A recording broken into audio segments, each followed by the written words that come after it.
好，今日咧就過去澳門探朋友，睇佢嘅手錶嘅。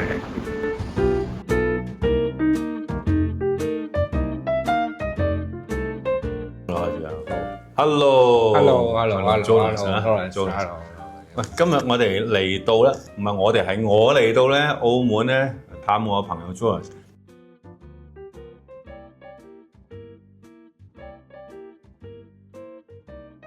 咁呢個地方就係名師啦，咁啊好靚㗎。我曾經嚟過呢度做講座。咁今日咧就唔係我講嘢，係咧睇我朋友嘅一隻手錶。我哋牌子叫 Cannon Joe， 係啦。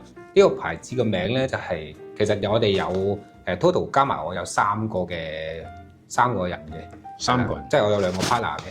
咁佢哋呢個名咧就我哋三個嘅名合埋一齊咯。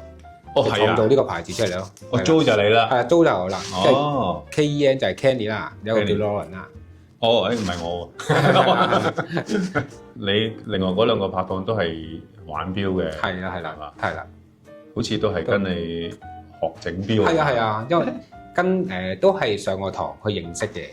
係啦，認識咗之後咧，大家都會周不時去傾下錶啊。之後就會覺得其實我哋嘅理念都幾好喎，即係對錶嘅理解啊。都近㗎嘛，係啦。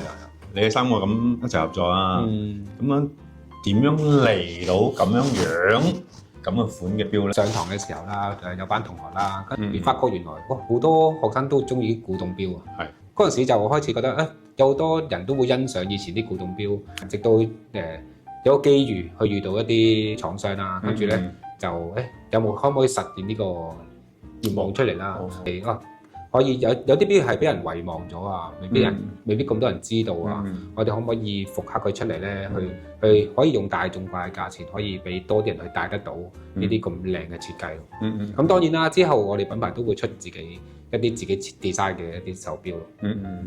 咁但係今次你話即係致敬啊，咁但係你唔會係某一隻啊，或者係某幾隻嘅集合埋一齊產生呢個設計啊，定點啊？唔係，跟住呢隻就係參考一隻古董錶嘅設計，一隻古董錶嘅設計嘅。但係即係諗翻起，雖然你話參考嘅，即係做嘅時候都遇到一啲問題嘅。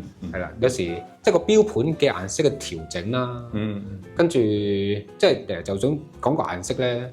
有時即係調整咗幾次，有時會淺咗啲啦，有時會深咗啲啦。即係我哋要奶油面，感覺上係會有故事感啦，同埋有復古嘅感覺嘅。係啦，即係例如兩個10 dial 咁樣，兩個10 dial 兩個細嘅錶盤，個深淺度啊，一開始係深啲嘅。係。咁廠家邊就會覺得難做啲喎，唔係難做啲喎，呢個靚啲嘅喎。哦。但係我哋就覺得個分離感有啲重啊，即係成個唔係好整體性。係。咁我哋兩隻眼咁變。係啦，即係佢哋覺得難做啲啊，咁樣仲貴啲啊。做工藝仲多啲啊！你咁點解咁都唔用啊？咁樣，我哋就要堅持地我哋自己感覺係點樣咯？即係我哋要淺啲，我哋一體性啲，同埋會呈現翻嗰個年代感會重啲咯。係，同埋藍鋼針咯，藍鋼針都係一開始佢哋會俾個電鍍針我哋嘅。係啦，跟住之後，因為我做呢行，我知道，因為電鍍針個顏色會比較亮麗，即係光亮啲啊，淺啲嘅，但係我哋要嘅係要沉穩啲，所以我哋一定要燒藍針。即係燒藍針俾人感覺係即係高級啲，我哋就係想用大眾化嘅價錢可以俾人玩到啲高級感啊嘛。所以我哋一定會用燒藍針。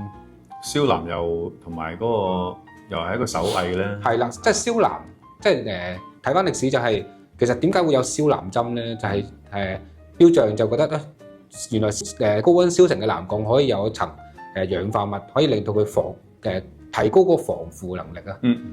我覺得係一種工藝嚟嘅，一種追求更高層次一種咯。即係我哋錶匠就係要不停提高 level 去改善每隻機械錶嘅問題。燒藍亦都要講求嗰個技術。係啦，即係燒藍就係你太短時間你就可能個藍未變到藍，可能黃啊。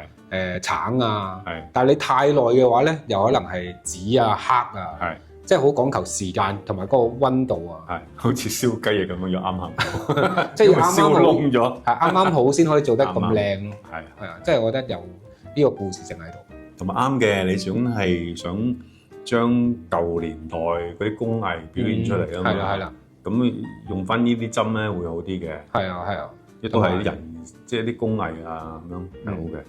同埋我哋手錶係有一個故事性嘅。係每日戴隻錶，其實都係陪緊你日常生活啦，經歷咗一個階段啊，或者係一生啊，係嘛？就可能你隻手錶可能甚至乎傳承落去都未定嘅。所以我覺得一隻手錶嘅價值係你嘅人生嘅一個故事。係。咁依個錶咧，你呢隻錶係計時嘅。計時碼錶。係啦，手動上鏈。手動上鏈，因為我哋咧點解用手動上鏈咧？因為我覺得就係我哋想每一日個錶主都會有個 connection，每日戴上手嘅時候都會上10下8下鏈啦，上10零下鏈啦，去幫佢好似俾咗個動力，俾個生命佢。我都覺得係，即係你尤其是上鏈嘅時候聽到聲，係啊，啲震動啊，你 feel 到佢啊，係啊，即係你每日就有個 connection 喺度，我幫緊佢上緊鏈，亦都可能即係你自己都要去幫自己上鏈咁樣。同埋好得意嘅玩自動錶、機械錶咧，咁每一個機芯嗰個上鏈感覺又唔同。係啊，即係呢個好得意嘅，好似養寵物，每一隻貓、每隻狗咧有唔同嘅性格、唔同嘅嘢，即係鬆緊都會唔同。係啊，上鏈就或者調教緊嘅時候咧，個感覺係好緊要，我覺得好正。哇，同埋我好中意咧，翻計時嗰個針翻轉頭。個聲係啊，打得哇乾啦，係啊，同埋呢個機芯咧都係用個倒儲輪啊，係啊，我覺得倒儲輪咧歸零嗰下咧會更加好，即係佢冇咁彈針嘅情況，即係佢歸零嗰下好靚嘅喎，係啊，係啊，我見佢彈，哇，好正啊，係啊，即係有啲會係震嘅，係會震啲嘅，係呢個 OK 㗎，呢啲係細緻啲嘅地方咯，所以用倒儲輪係歸零嗰下會更加精準啲，同埋你用透底啦，係啊，即係透底就呢個機芯係一個水平離合啦，我哋用咗手動上鏈機芯啦，所以你會睇到佢開計時、閂計時、歸零，成個動作係可以睇晒、見到，係啊，所以即係會過嚟跟我學錶嘅人啦、工作坊啦，佢哋都會識點樣去睇咯，即係如果你唔識嘅話，你唔會知道哦邊度齒輪接邊個齒輪係開始歸零。咁樣係好玩嘅，特別男仔會好中意。係啊，都當然有啲女仔會中意嘅，係咪？咁但係特別男仔會特別中意。係啊，即係會見到佢成個機械嘅動感啊，點樣喐啊？有陣時我對隻錶好耐咁，啲人睇乜啫你？你唔明㗎啦。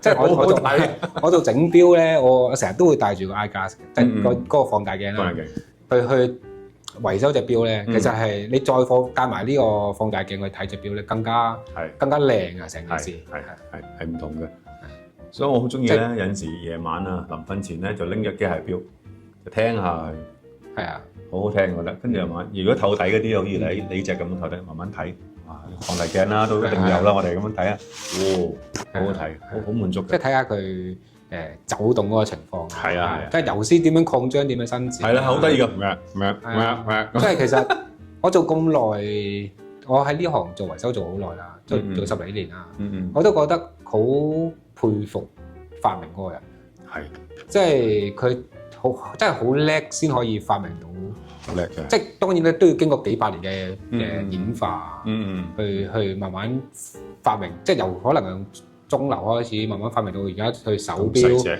咁細隻，就係真係好叻，即係好多學問喺度咯。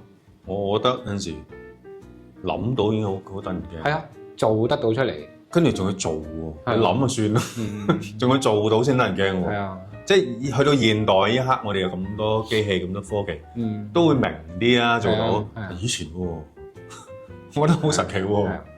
嗰陣時係讀 Bootstrap 啦，讀即係一個瑞士嘅製錶文憑啊嘅時候，即係學得更加多、更加 deep 嘅時候，即係佢嗰陣時係知道每一個齒輪都有個方程式去計算每一個齒數嘅反數，個軸心幾長啊，個油絲要幾長啊，點解咁去擺頻啊？你會更加知道，哇！你發明嗰個究竟幾叻㗎啦？係啦，點搞咧？冇嘅事。咁啊，講翻你呢隻錶啦，咁呢個係你哋叫做第一隻，係第一隻手錶。第一隻手錶。咁啊嚟緊應該會就慢慢會再設計新嘅，係啦，唔係係啦，但係都想另一行款啦。係就算自己設計都係想行復古嘅路線。都復古，係都係。OK，thank you 你，thank you 你。大家嘅 OK，thank you，咁啊大賣嚟，好，拜拜。拜拜。